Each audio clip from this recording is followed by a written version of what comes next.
Ремонту көпкө созулган көчөлөр, оңдолуп жаткан көчөлөр дагы канчага чейин жабык турат. Айзаданын өлүмүнөн кийин Бишкекте зомбулукка каршы атайын долбоор иштелип жатат. Кандайдыр бир кооптуу учурга кабылган кыз келиндер сыр сөз аркылуу коомчулукту жардамга чакыра алат.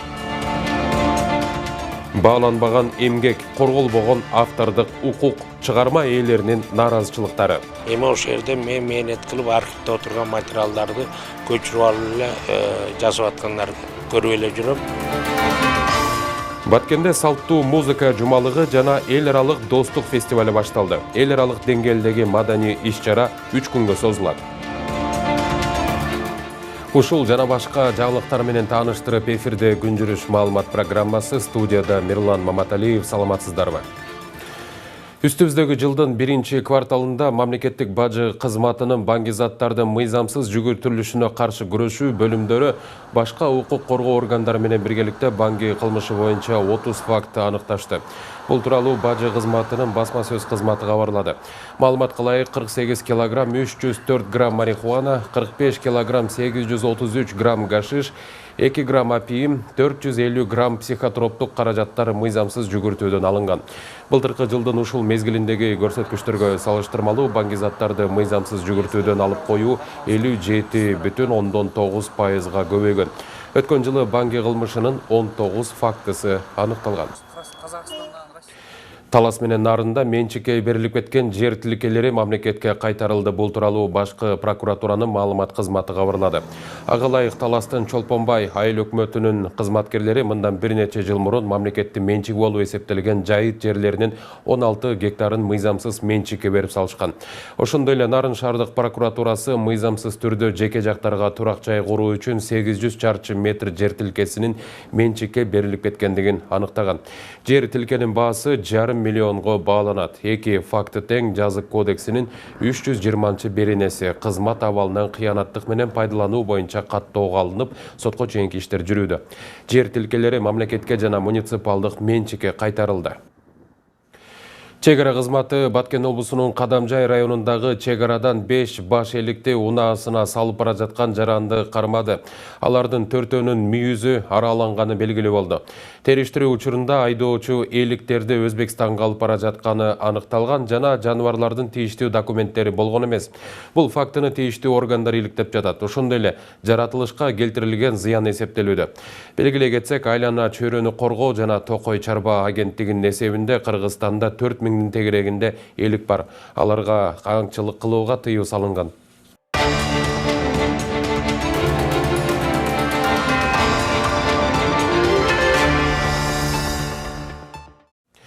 Жыйырма 5 апрелден тарта Борбордун дагы 8 көчөсүн оңдоо башталат. Бул иштер Бишкек шаарынын жолдорун өнүктүрүү долбоорунун 2 фазасынын алкагында жүргүзүлмөкчү.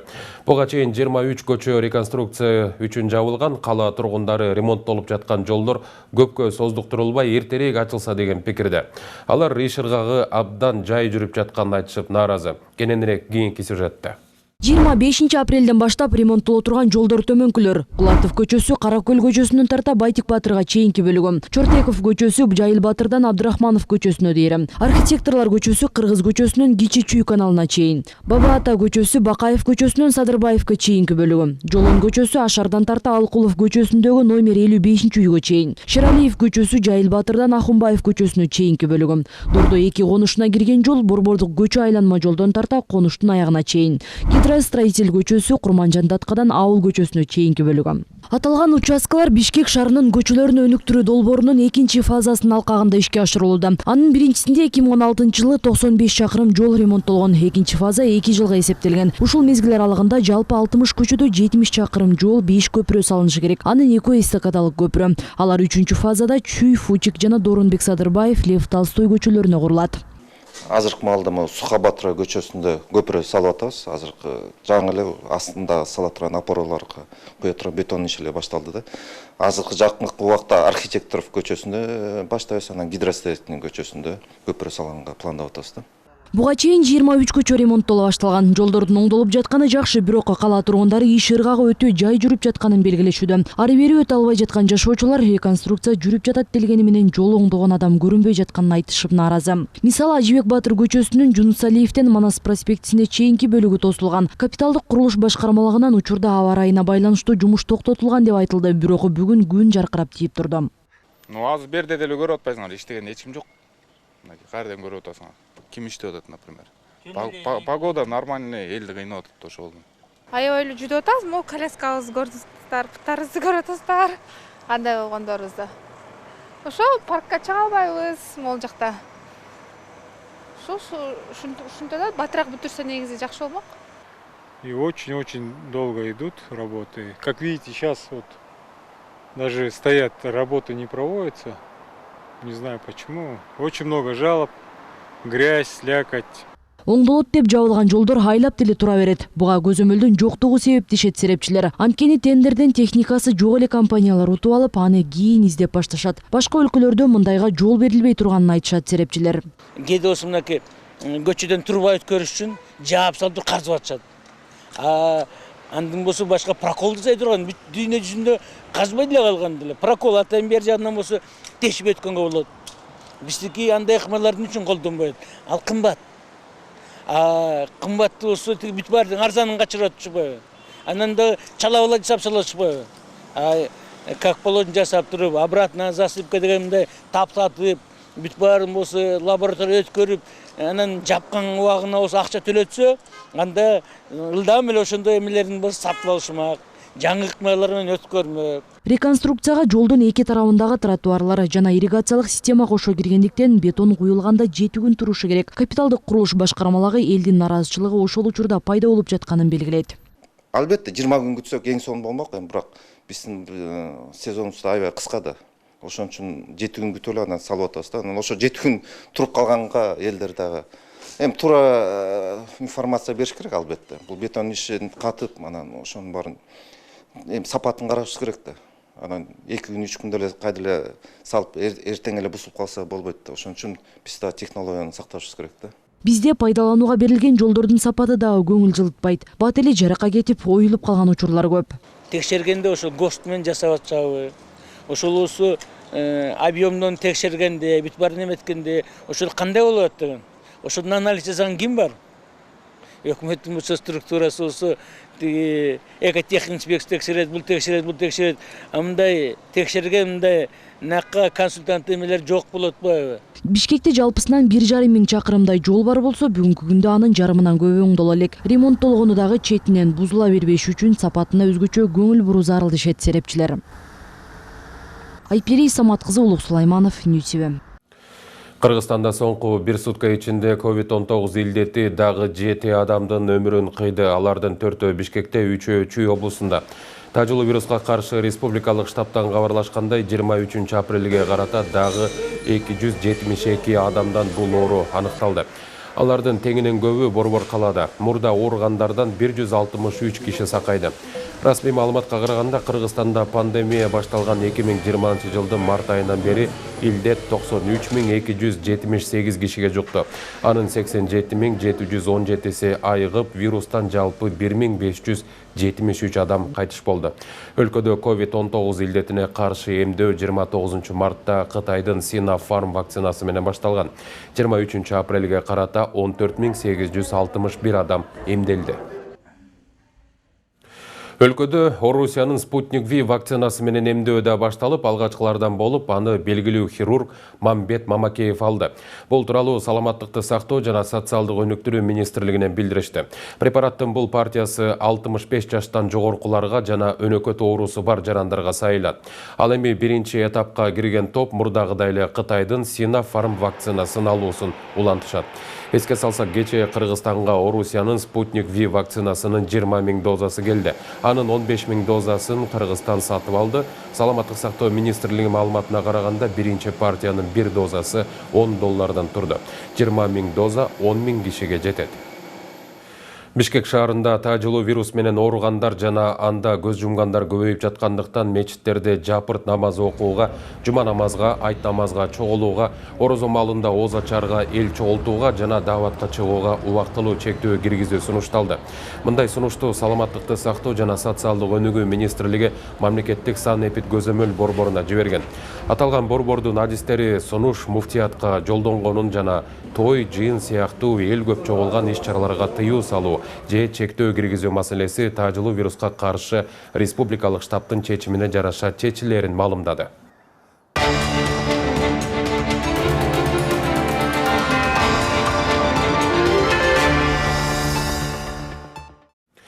Кыргызстанда жалпы жарандык паспорттарды берүүгө киргизилген чектөөлөр алынды. Бул тууралуу мамлекеттик каттоо кызматы билдирди. Аталган ведомство чектөөлөр коррупциялык тобокелчиликтердин жана түшүнбөстүктөрдүн алдын алуу үчүн алынганын белгиледи. Паспорт алууга документтер бардык калкты тейлөө борборлорунда, аймактык паспорт бөлүмдөрүндө жана Кыргызстандын чет өлкөдөгү мекемелеринде кабыл алынат деп айтылат маалыматта. Белгилей кетсек, кыргызстандыктар жалпы жарандык паспорт ала албай 3 айдан бери убара тартууда. Мамлекеттик каттоо кызматы жаңы үлгүдөгү электрондук биометрикалык паспорттарды берүүгө камынган, бирок алар өз убагында даяр болгон эмес. Ал эми эски үлгүдөгү жалпы жарандык паспорттарды чыгарууну токтотуп коюшкан эле. Бүгүн бүткүл дүйнөлүк китеп жана автордук укук күнү. Канчалаган чыгарманы жылдап жазган авторлордун китептери чыкпай, калың элге сиңбей калууда. Мунун бирден бир себеби каражаттын жоктугу болсо, экинчи жагынан интеллектуалдык эмгекти уурдаган плагиаторлор авторлордун айласын кетирүүдө. Кыргызстандагы автордук укук жана анын корголушу тууралуу кабарчыбыз Чолпон Бешелен кызынын материалында. Бүгүнкү күндө акын жазуучулардын акыбалы оор. Эл ичиндеги таланттар чыгарма жазганы менен аны каражат тартыштыгынан улам басып чыгара албай келишет. Ал эми эптеп тыйын таап чыгаргандары плагиаттар менен күрөшө албай ора. Алардын арасында өмүрүн тарыхый чыгармаларды жазууга арнаган Кушубек Качыбеков дагы бар. Автор 15 жылдык эмгегин бир эле күндө уурдатканын айтат. Рокул Жансаков деген тарыхый роман жаздым. Документалдуу архивдик материалдар.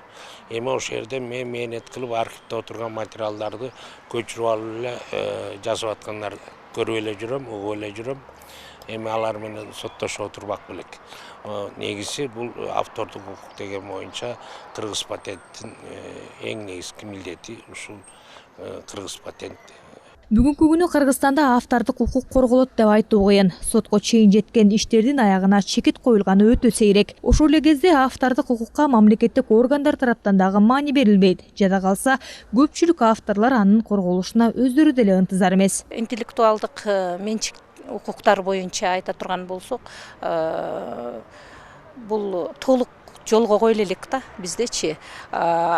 Баягы автордук укукту коргоо боюнча көбүнүн түшүнүгү дагы жок да.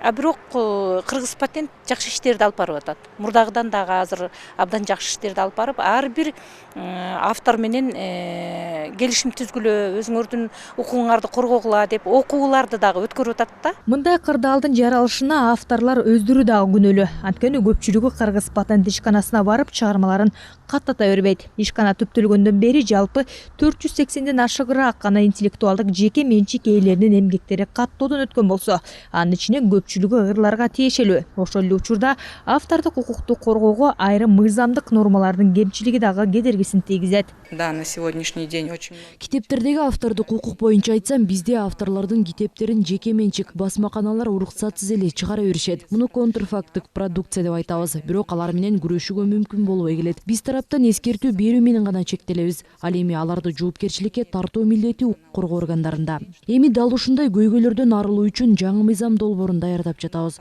Буйруса, колдоо тапса, плагиат менен алектенгендерди ири көлөмдөгү айыпка жыгалабыз.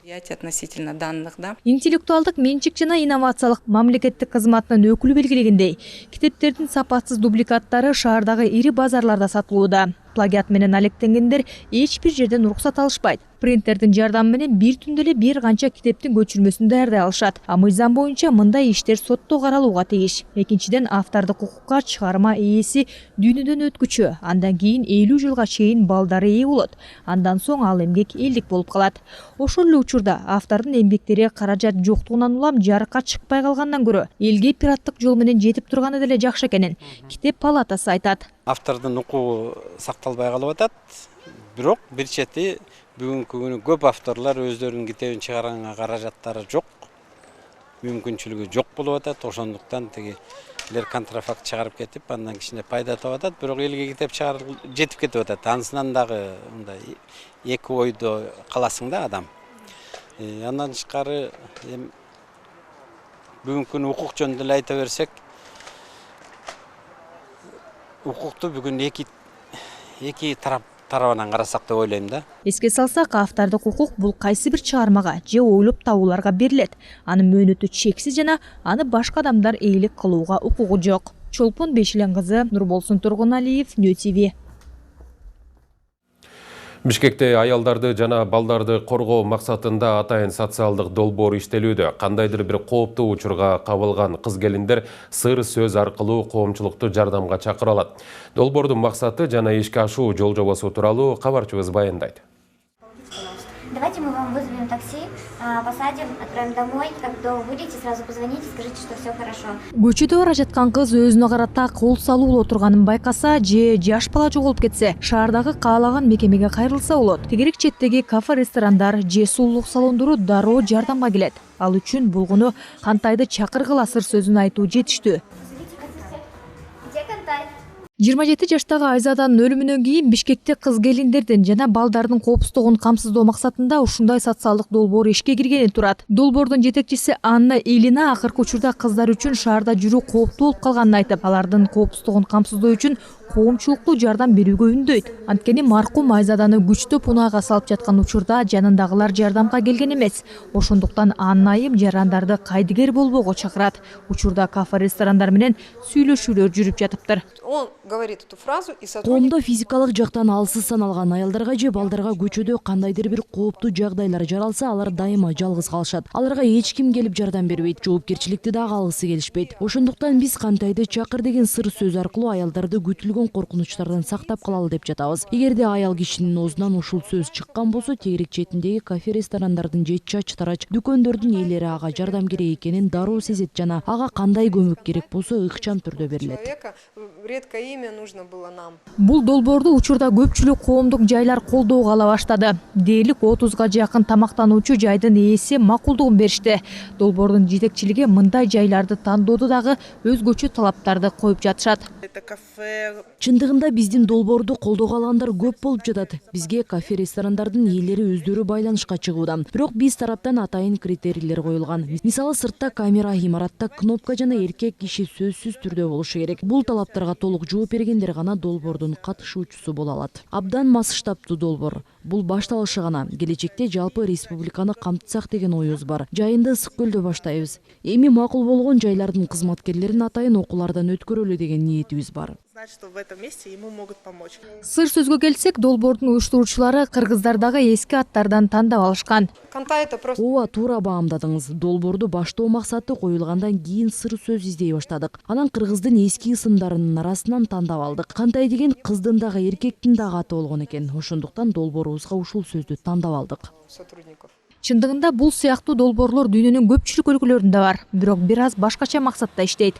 Мисалы, Европада жолугушууга барган кызга жигит жакпай калган болсо, сыр сөздү айтуу менен жолугушууну үзгүлтүккө учуратып, кыз коопсуз жайга жеткирилет. Чолпон Бешилен кызы, Нурболсун Тургуналиев, Нью ТВ. Фергана шаарында Баткен, Фергана, Согди облустарынын биргелешкен форуму өттү. Бул тууралуу өкмөттүн Баткен облусундагы өкүлчүлүгү кабарлады.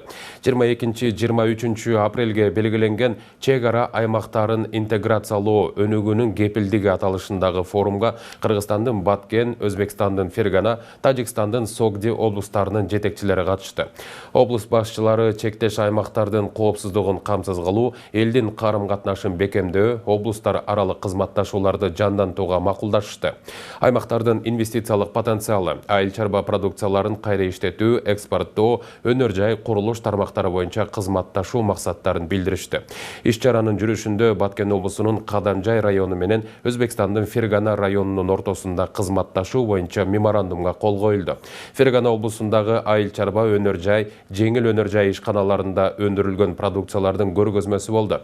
Бул күнү облус башчылары 3 облустан чогулган бизнес коомчулугунун өкүлдөрү менен Фергана облусундагы бир катар өнөр жай ишканаларынын ишмердүүлүгү менен таанышышты. Бүгін 23 апрель күні Баткенде салттуу музыка жумалыгы жана эл аралык достук фестивалынын расмий ачылышы өттү. Эл аралык деңгээлдеги маданий иш-чара 3 күнгө созулат.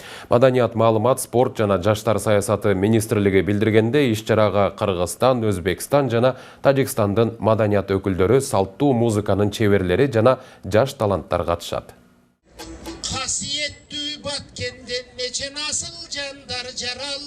Салттуу музыка жумалыгы жана эл аралык достук фестивали Баткен шаарында бүгүн старт алды. Иш-чара калкка руханий гүлязык катары баалуулуктардын башатында турган. Озеки салттагы профессионалдык музыкалык искусствону сактоо, өркүндөтүү жана жайылтуу максатын көздөп, коңшу элдердин ынтымагын бекемдөө менен алардын салттуу музыкалык искусствосун таанытуу болуп саналат. Региондордогу ушул өнөрпоздор, региондордогу талант ээлери, региондордогу салттуу музыканы алып жүрүүчүлөр ушул жерде борбордон келген бир топ тажрыйбалуу, белгилүү болуп калган, эл аралык конкурстардын лауреаты болуп калган, жеңүүчүлөрү болгон бир топ мастерлер келди. Ошолордон тажрыйба алмашып, ошолор менен бир алака түзүп, чыгармачылык алака түзүп, ошолордон өзлөрүнө кеп кеңеш алса деген ойдо.